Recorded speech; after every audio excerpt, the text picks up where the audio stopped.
Welcome back to another exciting episode of Mind Your Body. So I am Joe Sport, and as always, joined by man playing Mr. Matthias Sweet. What's going What's on, going on, Matthias? Joe? Nothing much. Just maintaining, getting ready for the holidays. Trying Yes. to stay on my little diet so I can eat enough on Christmas Day. Right. So, and we got to talk about just giving people a quick recap of World AIDS Day before we get jump into the interview. But of course, we got to start off with our good housekeeping and Mind Your Body and Soul. It's a healthy podcast hosted by myself and Mr. Matthias Sweet.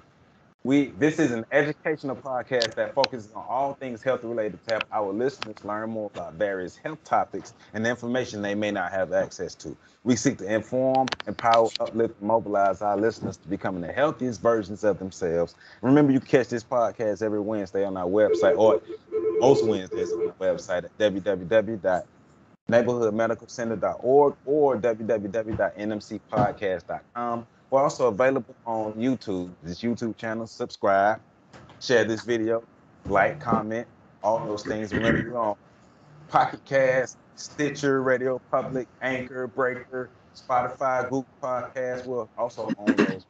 You can catch this podcast, Mind Your Body and Soul. So be sure to check us out. We are in your area. Subscribe.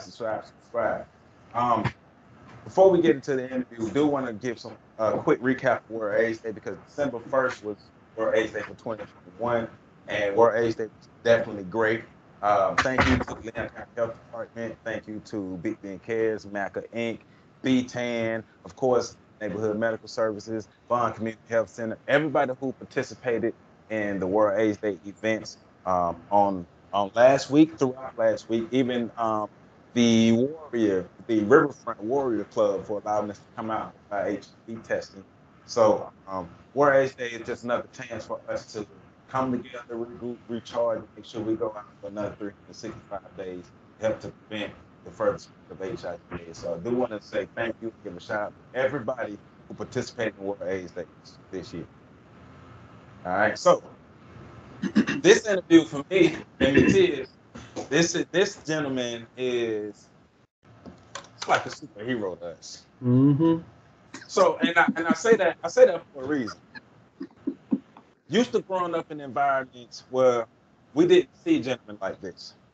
We used to growing up in environments where gentlemen like this we thought we'll only see on TV. A smart, brilliant, articulate black male who holds himself accountable, holds himself up, and does the thing and shows up and shows out. And if you don't know who I'm talking about the great Dr. Ajegbu Okeke, and he is the man. So first met him over 10 years ago, and just being able to have that initial conversation with him, we hit it off. A real cool gentleman. Then learning what he does, how he does it, and how much goes into being a pharmacist, how much work goes into, how much studying he does, how much preparation he does, but the care that he puts in to take care of his patients and to serve his community. You don't really get that too often. You don't get that too often. He's loved in our community, and he's definitely greatly contributed to Bond Community Health Center, Bond Community, Southside Community, and Tallahassee as a whole. So he is the pharmacist for Bond Community Health Center, a good friend, and he is the man. Don't you get it twisted. He is the man. So y'all give it up for Dr. Ajegbu Okeke. Welcome. Welcome. Thank you so much. Thank y'all so much. That was the best that I have heard, man, in years. Thank you You so deserve it. much, man. I really You appreciate y'all deserve it. for You having do. me too. Yes, sir. Thank you. It's like I say, man, you are definitely a gem in this community. We love what you bring. We love what your mother brings to the community, and you two are vital components in what we do and help to prevent HIV/AIDS. So you're gonna always get red carpet rolled out for you because you deserve it. Mm-hmm. Thank you so much, man. That means a whole lot. I don't know how to take it, but that's just fuel to the fire to help me Yes, sir. to help I me know Yes, keep that's doing what it right. is that I do, man. Thank you yes, so sir. much. Yes, sir. So, Absolutely. Matthias, you got the first question. let's So do this. me and Joe already know, you know what I'm saying, what kind of man Dr. Okeke is and the person he is. So can you tell our audience a little about you and what inspired you to become a pharmacist? Absolutely. So I've got a different name, but it means something in our language, and we won't get into that because it might take the entire podcast to discuss it. But I typically just go by Okeke, you know, and so I'm just a man here to serve, you know, and do the absolute best that I can. You know, I definitely believe in treating others the way that I would like to be treated.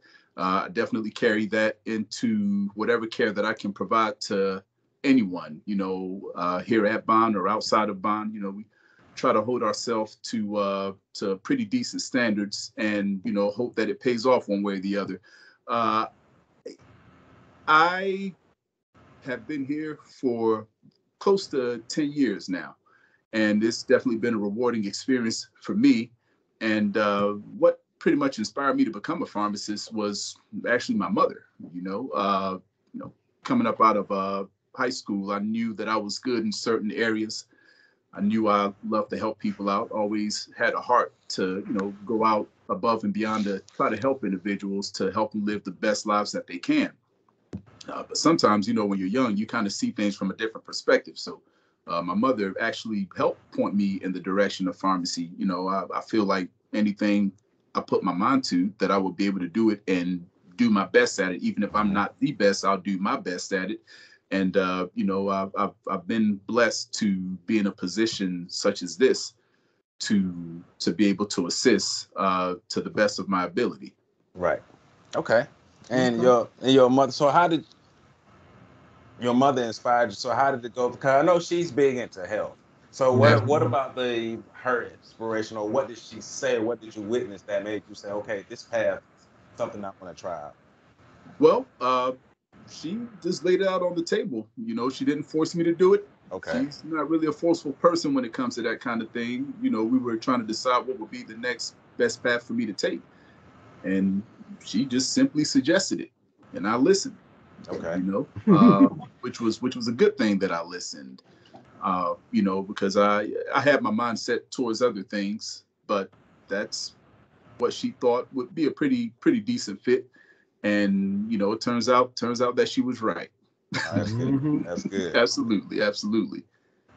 So there are a lot of people, or that the number of people out who want to be a pharmacist, Right. have aspirations, but have no idea where to start, maybe because of the environment, the situation. But could you tell us about the process that it took, just in general, but even your process that it takes to become a pharmacist? Absolutely. Well, you don't have to be the smartest out of the bunch, but you do have to have an idea what it is that you're going to get into. Just in a nutshell, for me, I did 2 years undergrad, and of course, you know, I graduated from the College of Pharmacy and Pharmaceutical Sciences. But I did 2 years undergrad there, and then I was accepted into the actual program, the College of Pharmacy, to finish off my last 4 years. They've got things set up a little different now, but back then we had we did 3 years into class, and our last years when we went off and did rotations and things like that. Throughout the entire process, even before we did our rotations, we had to do certain hours in a retail pharmacy setting, and then in a hospital retail hospital setting, just to kind of get an idea of what pharmacy is like from different perspectives. And it makes a lot of sense. We had a certain amount of hours we had to complete. You know, of course, you got to do pretty well in your classes. You know, that's what the goal is, because whatever you learn is going to be your foundation. And you take that and you're able to implement it into actual practice. So it was a lot of time management techniques. I mean, a lot of it. You know, you take the good over the bad in certain areas. You push certain things to the side when they're not needed. Kind of just keep your eye on the prize, and just know that anyone can do it. You just have to be passionate about it. You know, you have to actually want it, and just know that other people that have come before you, they were in the same exact position.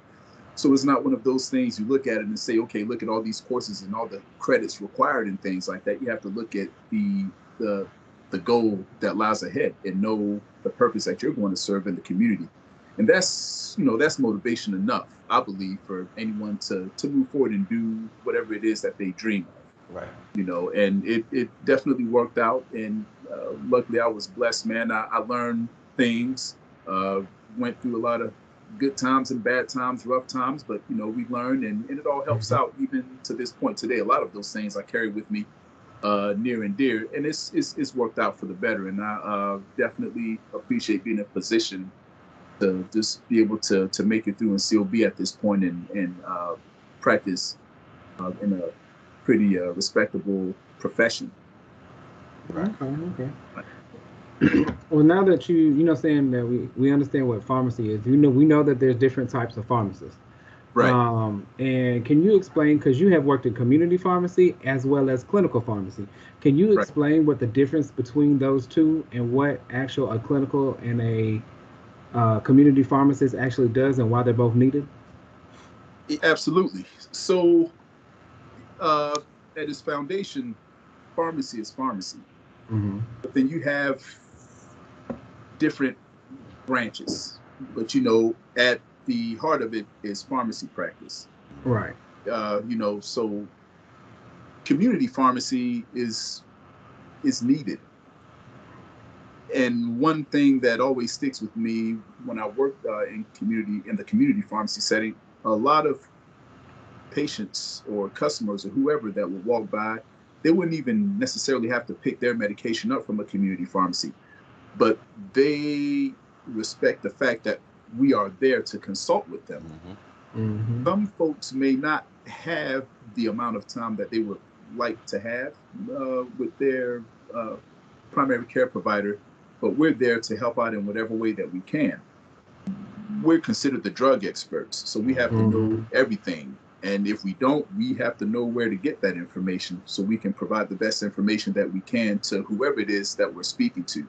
And I always like to look at it in the facet of, that could be a family member, so if you treat each and every person like they're your family, and because it all leads to a better outcomes for folks, even people that you don't know.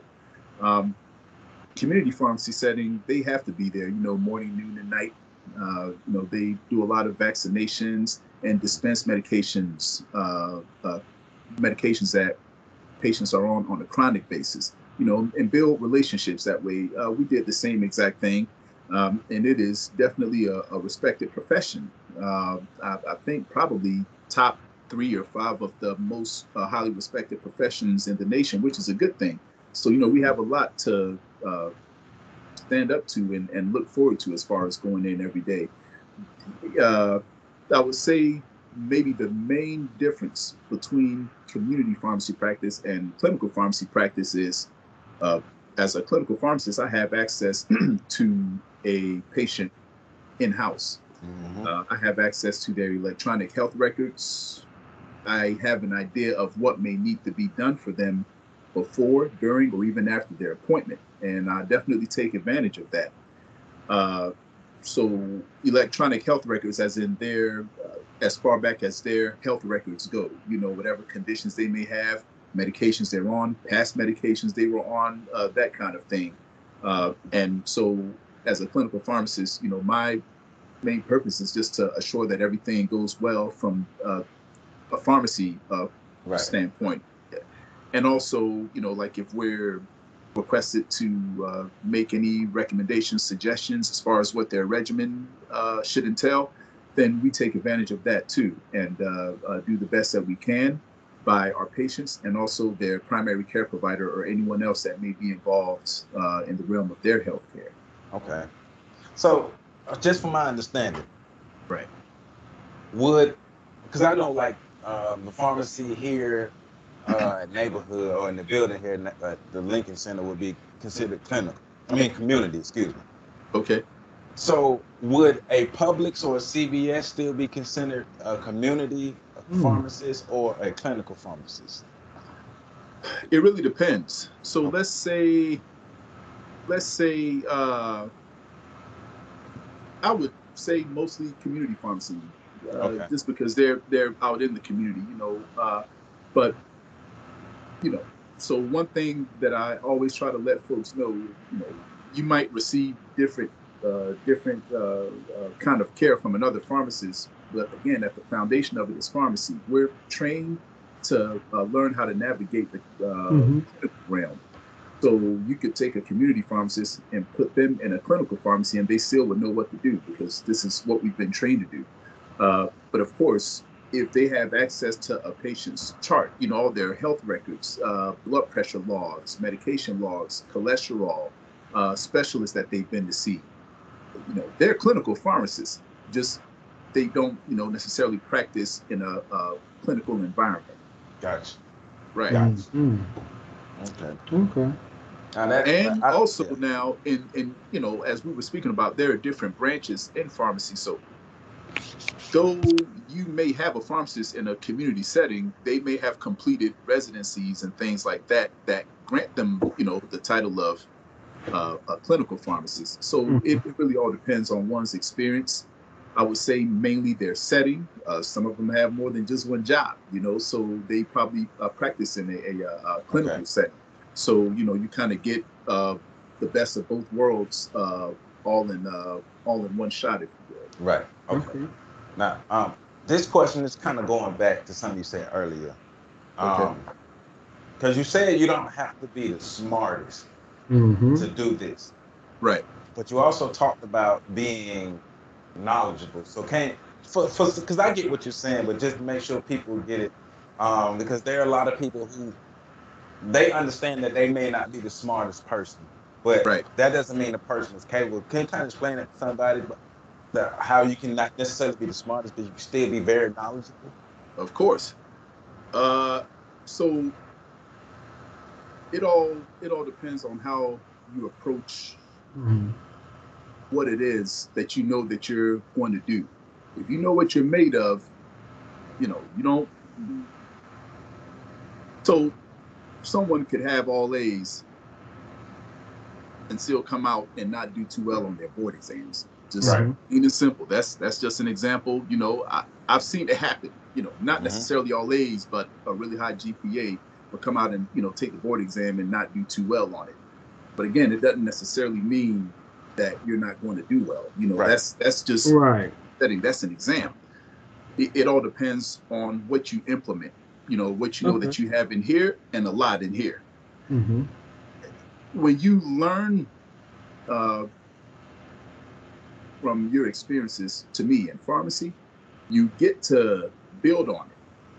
If you learn from every encounter, and we're talking after school, and I can go back and talk about in school afterwards, but in actual practice, pharmacy may shift, but the medications and your knowledge base should not. You should build upon your knowledge base.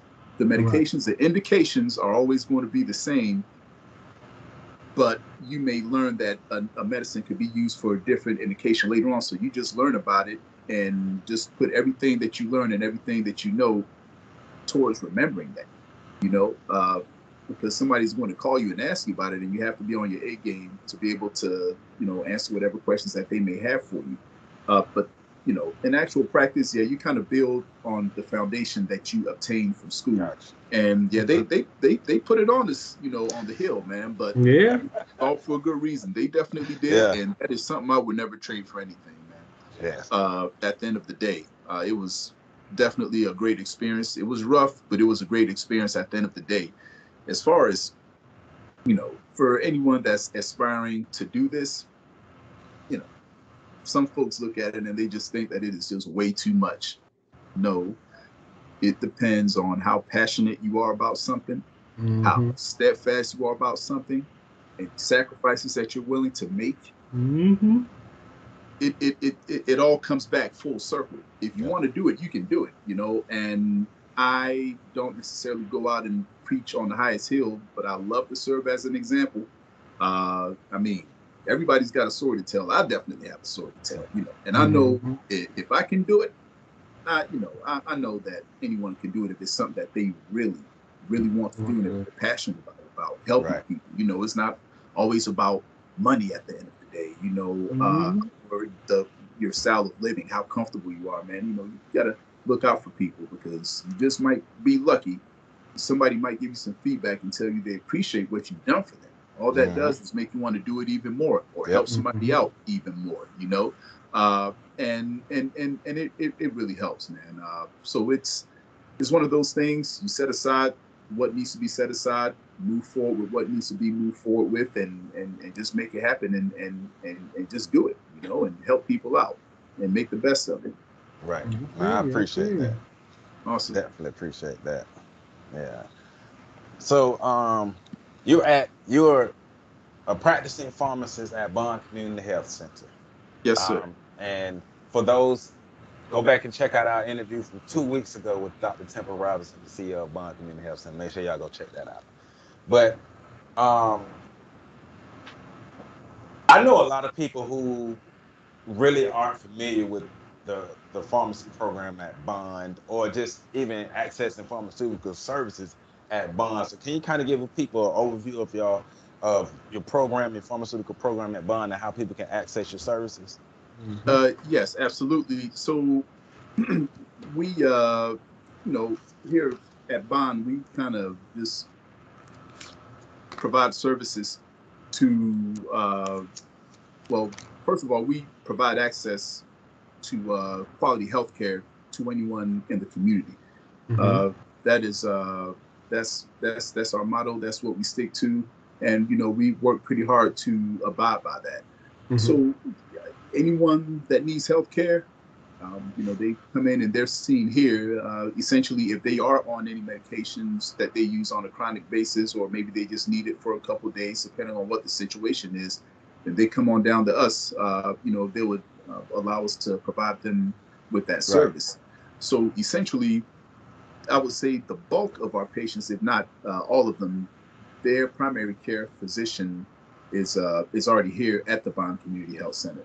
And we have a program in which we're allowed to offer pretty decent prices for our medications for patients, which is also a blessing for us and mostly for our patients, because we would, you know, we don't like to turn anyone away. We would like to see everyone have access to medications without having to, you know, totally empty out their pockets, because we understand that a lot of these things cost money, especially when you have other priorities, you know, bills, groceries, gas in your tank, you know. So we definitely do pretty well in that arena as well. So essentially, anyone that would like to use our pharmacy that is a patient here at the Bond Community Health Center, our doors are definitely wide open to them. And it's a way to encourage our people to continue with improving their outcomes, their quality of life. And, you know, that's definitely what the outlook is. Continuity of care, just keeping them coming back. And the better that they do, then the better that we'll do, you know. Plus, it allows us to know that we're providing the best and utmost care for our clients as a whole, as an organization. Yes. No, that's what's up. That is. So to elaborate on that, me and Joe know the importance of a pharmacist. And pharmacist is, you know, saying almost like that extra provider to help you give you a little bit more understanding of, you know, saying what your medication is, how you should take it, what should happen about different side effects and things like that. So can you provide any tips to anybody, the community patients, to ensure that they have the best experience when visiting their pharmacy? Yes. That's a very good question. I would say, or even just elaborate on like how to use the pharmacist at the pharmacy. Like what are you able to do besides just say, okay, this is your prescription, you take it twice a day, da da da. What things can they ask you, like, or what should they ask you? Because y'all are actually like almost like a second line provider to us to help us with making sure, you know, like with allergies and things like that. So just making sure. So just any kind of tips you can give the patients to say, hey, this is why we're here to do what we do. Absolutely. And thank you for your comments too. We definitely hold that in high regard and do not take what we do lightly. Right. Any client that I would come across, there are a few things that I would, if I could, I would request that they be abreast of each and every time. The first thing that comes to mind for me is that there is no such thing as, quote unquote, dumb or stupid question. Right. Never. Right. If you just have to feel comfortable asking, because you never know what can come out of it. And case in point, I actually had a client. He and I were speaking the other day, and we were just talking about his medications. I treat clients like family. I'm friends and family members with them. We don't just always have hard talks all the time. We get on the phone, we laugh, we crack up and things like that. But in the middle of our conversation, he told me that one of his medications looked different, and he was asking me what that was all about. And this is over the telephone. So to me, automatically, that might mean, okay, you received a different generic, but it's the same exact medication. But the more I discussed with him and, kind of realized he wasn't just joking around, because he's a prankster. But the more I realized that he wasn't just joking, essentially, we learned that he received the right medication, but at a third of the dose and a different formulation. So then, that became quite serious quite quickly. Like, we have to call and see what happened here. He was supposed to be receiving 300 milligrams twice a day of a tablet, but he got 100 milligrams twice a day of a capsule. Same medicine, but lower strength. And I'm thinking, I hope this doesn't affect his health care. But, we got everything in place and got that situated. He actually got it from another pharmacy. But just from routine conversations and just asking a question, we realized that he actually received the incorrect dose on the medication. So any question is always up for grabs. It doesn't matter what it is, because you never know what in the world it could point towards or lead you to find out. Second thing, I always encourage folks to list out their concerns. Because sometimes you may have just more than 2 or 3 questions. The next thing you know, you've forgotten what it is that you wanted to ask. And this also goes for doctor visits, like if they were to come in, and because they'll talk to us a lot on the phone and say, okay, I want to ask my doctor this, I want to ask them that. And okay, I'm jotting these notes down in your chart, but you also have to have a list of these questions for when you come in, either to discuss them with me or even with your primary care provider, because we're here to address your each and every concern. That's what we're here for. That's our job. So of course, don't be afraid to ask any question. Just get a list of concerns that you would like to address, present or even in the future. And one that I'm pretty big on is knowing what your medications are used for. I'm certain you've heard of polypharmacy. That's just someone being on more than 1 or 2 medications. Yes. It happens. And, especially when folk have other comorbidities as well. So if you have all these medications, it is your duty to understand what these medications are used for. And if you do not know, we're here to help out with that. We can just print out a list, jot down the indications beside them. If you can't read, then we'll verbalize them to you and let you know by colors, the shape, whatever we have to do. We've done that before. So those kind of things are really important. If you know what your medications are for, then you empower yourself to do better anyway. Because then that way, even during the conversation, you know what's used for what. If you miss a dose, you know what to do to follow up with that. So many different facets. But just knowing what you're using your medication for, I believe, is also a really good idea. Right. So, and the question in addition to that, we often have patients who will take medicines and not feel the best or have not the best or even a negative reaction from the medicines that they take, but this is something that they're prescribed. Some will stop taking it, some won't stop taking it before they get a chance to talk to the pharmacist again. But just in general, how should people handle that? Should they and try. I know sometimes you can't immediately get to the pharmacist, but how should they handle it? Should they keep taking the medicine? Should they stop taking it, or what's the best thing they should do for themselves? That's a really good question, Miss Award. There are so many different outcomes that could come about as a result of that. Right. Some of them we don't like. Yeah. But truth be told, by law, we have to ask, do you have any questions for the pharmacist? By law, we have to ask that. That opens up the door for dialogue. And even if a client does not have questions immediately, our number is on that bottle, or hopefully they have our number, telephone number to call. If anyone is going to have, so many different things that could come as a result of this. And I'll give you an example. So if someone is going to have an issue with the medication, it's not going to be immediate all the time. Someone developed an allergic response later on down the line. We would hope if someone is going to develop an allergic response that it would be immediate, then they could call and let us know what's going on. We give them further instruction on what to do. Maybe, call 911 or EMS if necessary, if we're not able to be reached. But it's always good to keep that line of communication open.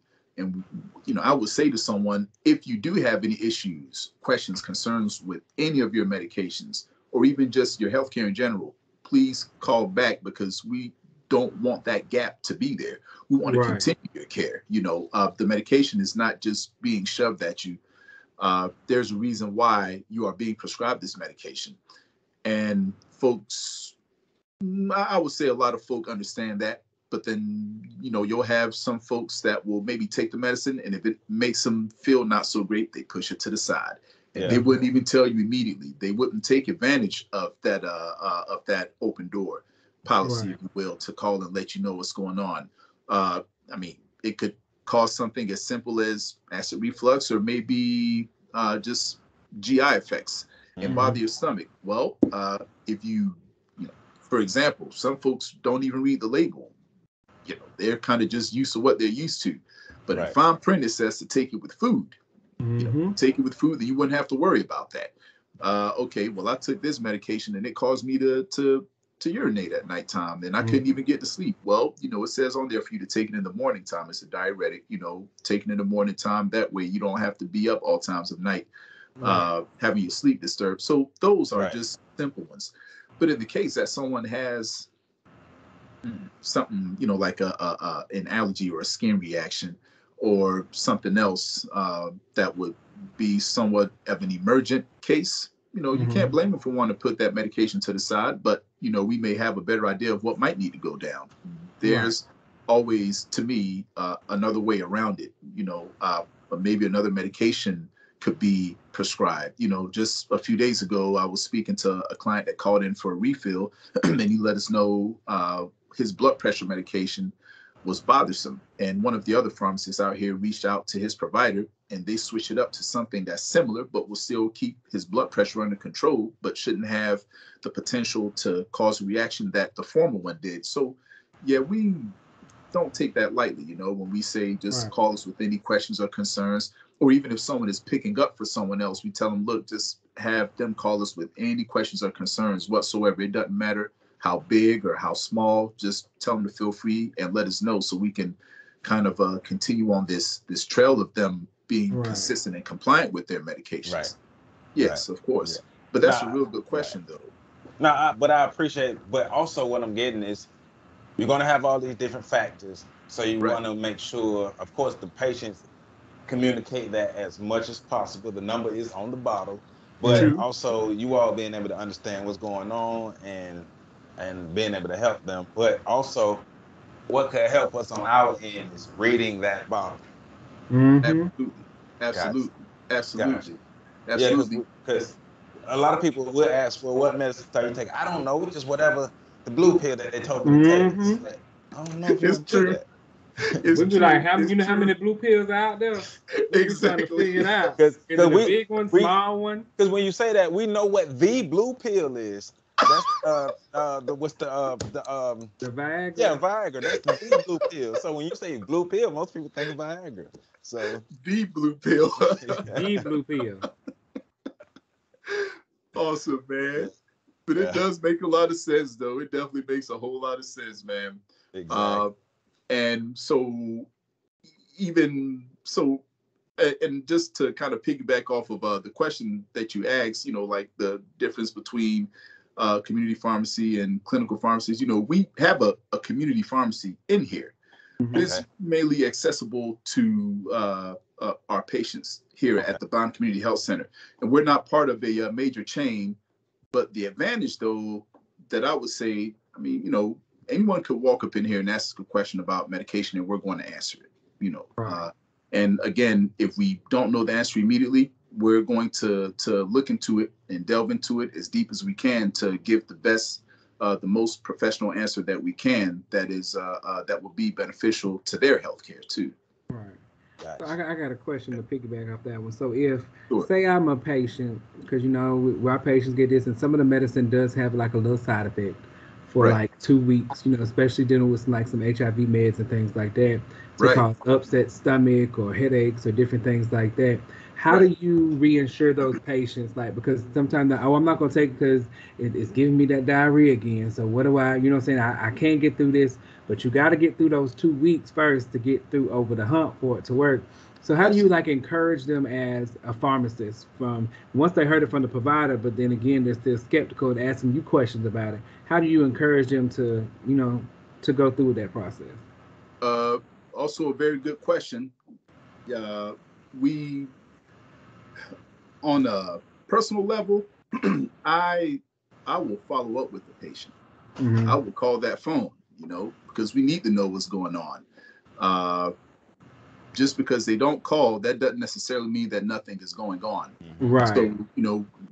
uh, depending on which arena you're in, to me, is probably a good idea to take initiative and contact someone and make sure everything is going on. If just in case they don't call, but if they do call and reach out to you, I will let them know there's always a way around this, and this is temporary too. It Right. may just be your immune system or your body as a whole is responding to the introduction of this medication. Those are some powerful medications. Mm-hmm. And that said, not everyone is going to have a reaction to those medications. I would say most people probably don't. When you look at the side effect profile of a lot of these, the percentage of side effects or adverse events experienced with the newer ones is minimal. Some of them Right. have pertinent effects that someone will experience. So you let them know off the jump. This is side effect number one, number two, number three that you may experience. So kind of just be ready for it. And anyone could be allergic to anything, just having a one-to-one conversation with someone initially, no Mm-hmm. matter how long it takes, and make sure they understand everything, then in most cases, I would say 97, 98% of the cases, they are just fine. If it's Right. something that requires them coming right back within that 2 week period, then they come on back, and we see what we need to do for them. There's something to help out with that diarrhea. There's something to help out with that headache. There's something to help out, even sometimes with that slight skin reaction that you're having. Right. Mm-hmm. There's even the nausea, the vomiting, those kind of things. There are medications on the side for that, but it doesn't necessarily mean that you're going to require it 100% of the time. But we have it on the side just in case that this is something that you're experiencing, especially when we have uh, evidence of positive outcomes from Right. clients that use the medication regimen we may have prescribed for a patient. We just let them know, hey, this is, we have paper trail of this working well. If you were to switch it, seeing as how most of these medications are related, it doesn't necessarily mean you won't experience the side effects you're experiencing now with another medication. So Right. let's just Right. try to stick it through with this one. I'll show you your labs in about 4 to 6 weeks, and you'll see the reason why you were using this medication, and Right. and that kind of furthers positive outcomes for a patient. Again, there goes that the factor of empowering a client with their care. Mm-hmm. You either do or you don't. And when you Yes. do, then in most cases you're going to see favorable outcomes if you're, downright serious about what it is that you say that you're going to do. So it's a little bit of of each piece of the pie. Just encouragement, follow up, discussing the side effects with them, the possibility of the side effects, long-term effects, because some folks will read the patient info sheet that we print out for them and they says, man, I don't want anything to do with this. Right. But you just let them know this was not reported in everybody. It doesn't necessarily mean that it's going to happen with you. And that's just what a drug does. I mean, it induces a biological response within the human body. It doesn't belong there. There's a reason why you've been prescribed this medication. It's supposed to work for you, and in most cases it will. And and you'll see favorable outcomes at the end of the day. Right. All right. So just to complicate this a bit more, just a bit more. Because from our perspective that we've been able to see, you take these 29-letter words, and then you have to be able to understand everything that goes with these medicines, and then translate this to the patients on a level that they can understand. Right. But then you throw in HIV because you're accredited to become an HIV pharmacist. So you're throwing all that on top of with all the HIV medicines, because we go to the meetings and it's 5 29-letter words, bro. So how do you really go about being able to take all of that information, and some of it being more complex, not necessarily to you, but maybe to the patient? So how are you able to take all of that and give that to the patient in a concise way that they can understand, even if they have like a 5th grade education? You got you. Yeah. That's a good one. I think I might have an answer for that. I don't have an app for it, but I got an answer for it. Okay. 2 things. I would say just simplifying it to where a kid would understand it, number 1, and number 2, feedback. So if I simplify something for someone, now every once in a while you'll have a client that is on their A game. You would think that they went to school for this. So I don't ever shortchange anyone or ever think someone doesn't know, because you will be shocked at what these folk know. They have done their research. They know what medication they want to be on. They know what time of the day they want to take it. So all these things come into play. Right. So I respect whoever it is that I'm speaking to, but I will do my best to simplify whatever terms I'm about to use. If they want the bigger terms, then of course I'll give it to them. I will. And I won't be surprised if they do understand it, because there's literature out there for anyone, to just look at and know exactly, further educate themselves and strengthen their own mindset. So just try to keep the words plain and simple, even if we have to play a game, to see what time of the day you have to do this, what that one is used for. Just try to keep it plain and simple. And as far as feedback goes, I will ask, I already know I'm talking a little bit too much. I'm good. You good. Now, you good. As far as be respected, in regards to a client, I'll tell them, look, I know I'm giving you an earful right here. You tell me to slow down or stop whenever I need to. So we just give them the full spiel, and I will discuss it as many times as I have to. I will ask them, do you understand what I just said? And if they say yes, then I'm going to ask for some feedback. I need you to explain to me what I just explained to you. Okay. You know what I mean? And then if that works, on to the next step. If they come back in, or if they call even before their follow-up visit, we are going to go through those same exact steps all over again. And as the 2 of you may well know, you're not, even if you get twins coming up in here, you're not going to get 2 of the same patients. Everybody is different. So you have to tailor your process for each and every single client, and treat them as they would like to be treated. Just keep it plain and simple. Let them know that the floor is open for whatever question they want to ask. If you know what you're going to say, if they interrupt you, then you kind of answer that question and continue on the trail that you were on previously. No love lost. Just ask as many questions as you can, because during our next consult, this wouldn't be, it may not be 100% coverage. It might be 50, down to 40, down to 25, until they understand each and every single thing that they're supposed to understand. So yeah, just doing my best to keep things plain and simple, even with describing different disease states, like HIV, what other comorbidities may have to that can impact HIV, those kind of things. Just put it all into one ball for each respective patient. If they're dealing with one condition, okay, we discuss that one condition. But if they got so many others going on, we discuss each and every single one of them.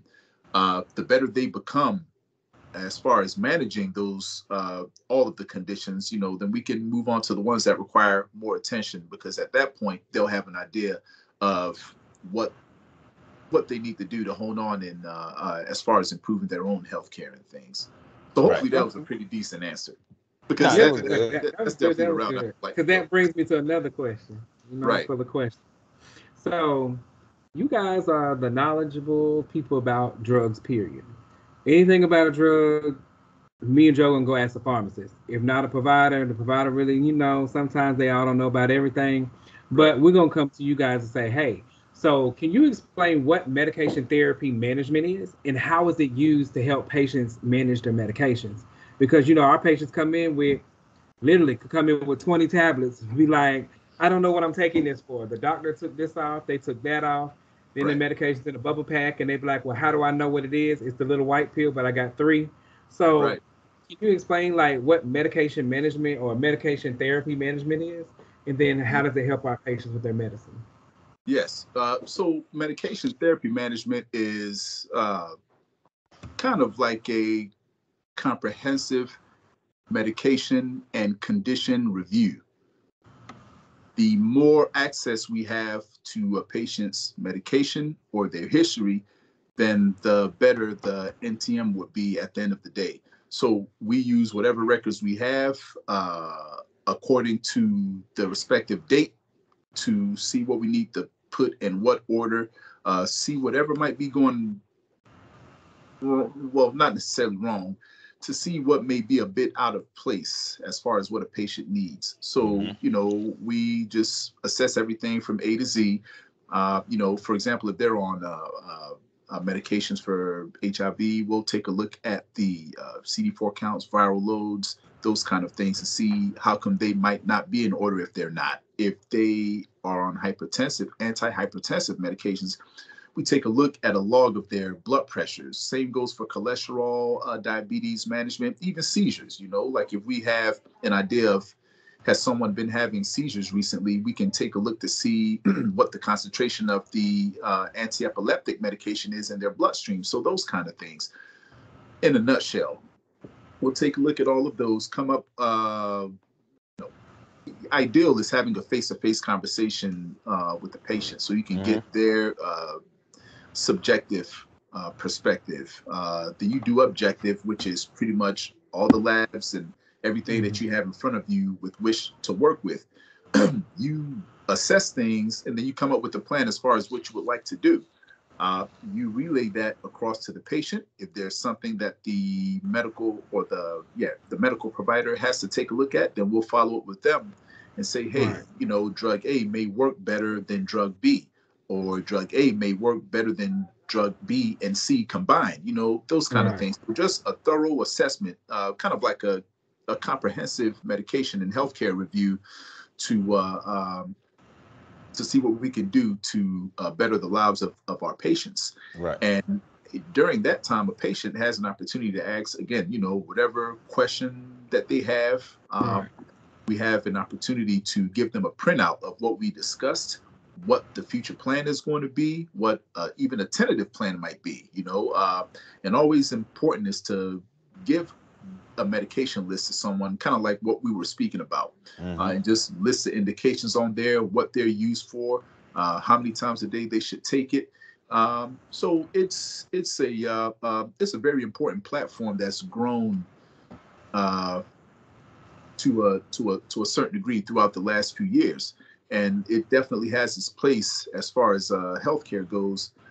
And just that platform alone is clinically oriented enough, to just be able to help someone do better overall and help them understand their healthcare and what they're using their medications for, and an opportunity to correspond between the rendering pharmacist and the patient's primary care provider, or maybe even their specialist if they've been referred to see another provider. Right. So, because it almost reminds me of a form of case management or something we're going through. We're going to sit down but that's wonderful, and I'm glad that that's available. And for those who are listening, take advantage of the therapy, because the medication therapy management, it will help you understand your medicines and help you have a whole better time that you experience when you're taking your medicines, rather than just trying to feel your way through. Right. Absolutely. Right. Okay, so this last question. HIV medications have made great advancements over the years. We started off, we talked about AZT earlier, so he had very harsh medicines. Now he had people taking multiple pills a day. Then they broke it down to like one pill, and they have 3 pills in one, and they're doing 2 pills in one, and they're doing injectables. From your experience and just from everything that you've seen, your readings, how do you think the future of medications, HIV medications, will look for patients? That's very interesting. That's very interesting, and a good question too. You kind of said it all in a nutshell. If you look to, roughly 40 years ago, the future was, bleak. We didn't know what was going to go on. Yeah. Right. As we progress and as we learn more about the condition, it allows us an opportunity to also, the technology that's out there is immense. It is huge. It's just amazing. That said, like you just mentioned, folks used to have to take 30 pills a day, man. If not even more in a day.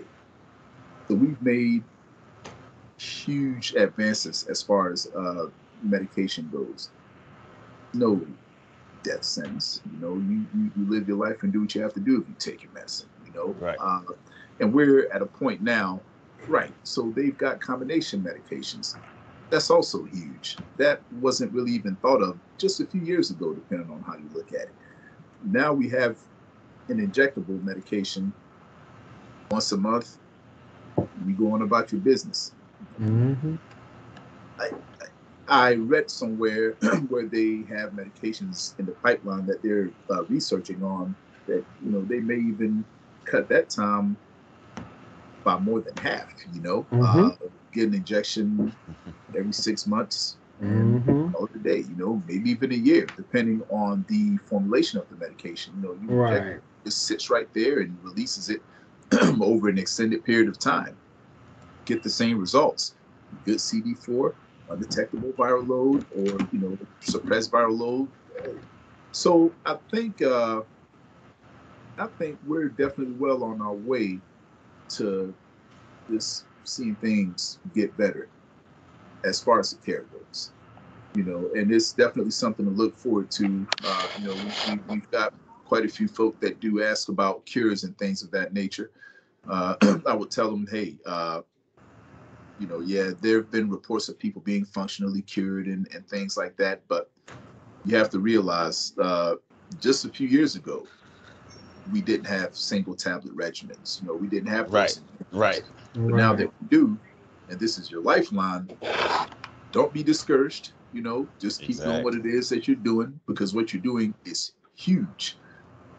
Broad scale. We're not even just talking about you living the best life that you can, or your CD4 counts being where they're supposed to be, or your immune system being in pretty good shape, or your viral load being undetectable. We're talking about decreased number of cases. Can you imagine what would come about if people were diagnosed and knew about their status, were compliant with their medications, yeah, we will reach that goal that's been set out, I believe by 2030, then that will look more realistic, and it'll seem like it's just, just a few feet away.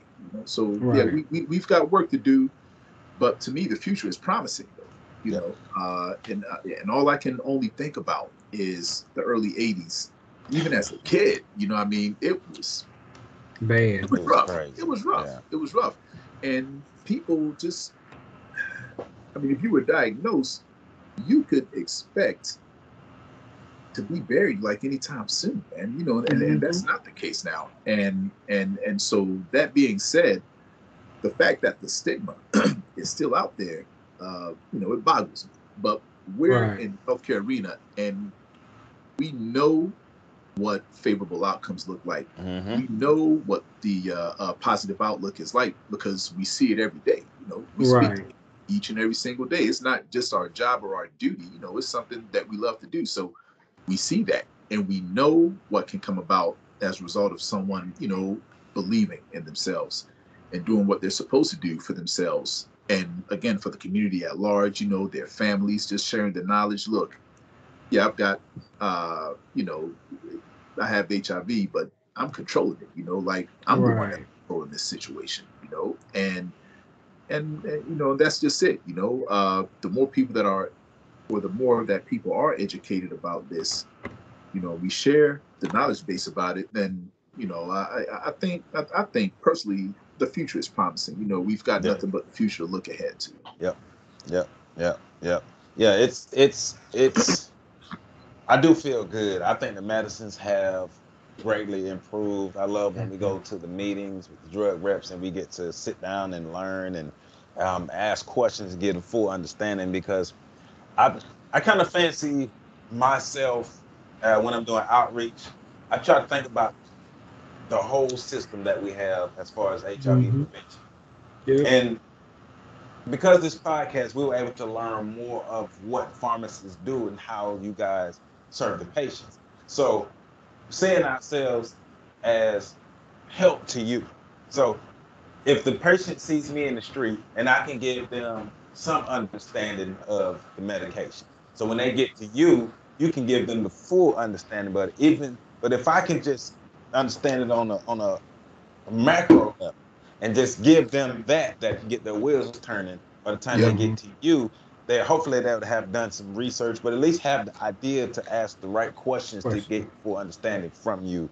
So just saying that because I think people who do outreach, we have to look at the system as a whole and see how can I help all these aspects of it, because people are going to see me first. Now, I'm not trying to be the Superman, but people are going to see me first. So how can I set them up so when they get to you or any other care provider, that they'll have some knowledge to go off of? So. Man, if I pay y'all for each and every good question that you ask today, we're gonna be rich. We gonna be rich. Luckily, I do meal prep. Right. Oh, that's something I need to get on. God, man. Okay. Hey, man, we first and foremost, had to bring out the good questions for you. Right. Yeah, man. That's cool. I respect that, man. I love it. But I'm gonna tell you first and foremost, man. Maybe because you're in it and y'all have been doing it for some time.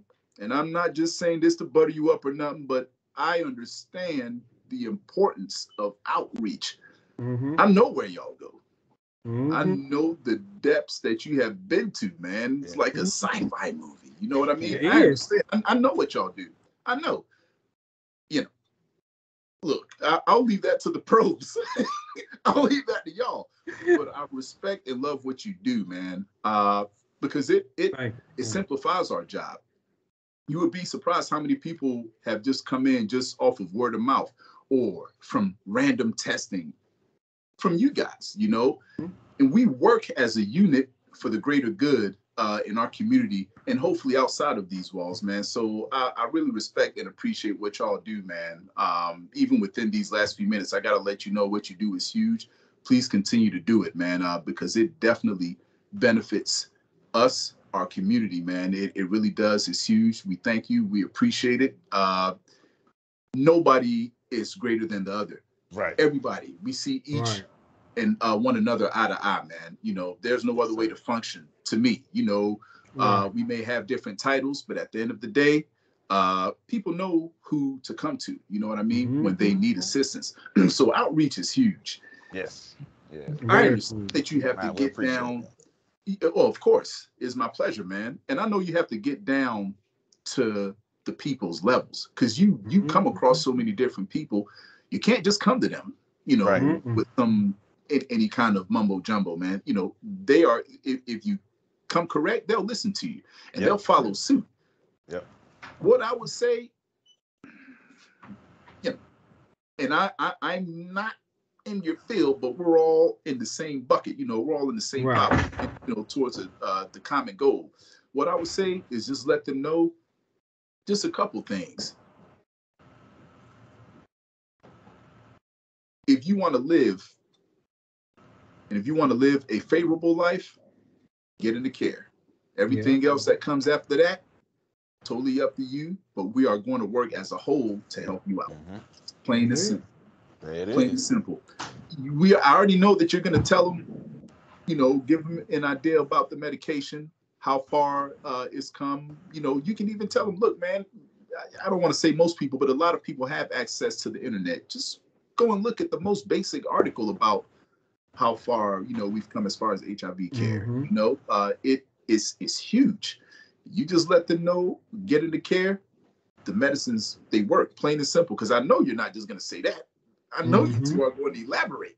Right, right, exactly. You already know. And of course, and that's the way that it has to be.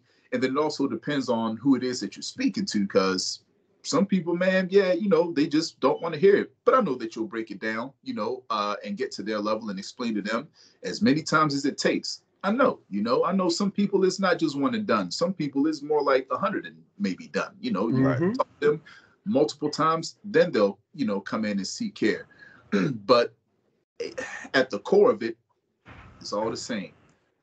Get yourself into care, you get cared for. You know, retention and care, continuity of care, all those things come into play. You know, they've got an algorithm for that stuff, and it's a lot of terms, but it all makes sense. You know, if someone does better for themselves, they just want to keep doing better. You know, and we all the umbrella that's over so many things is, you know, behavioral health, mental health care is rough. And a lot of people do not get into care for that. But again, no one is the same. Everyone is an individual. So we just try to tackle things the best way that we can. There you go.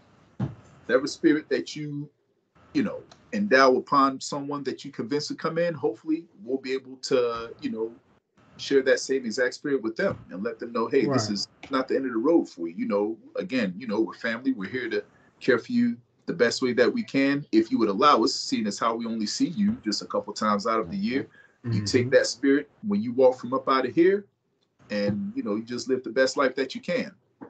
I think that probably might have been either the medium to long version. No, it's the good version. It's good. It's the good version. It's the good version. We ain't cutting no corners on this podcast. You're gonna get this information, cool, but you give it to it in a great way.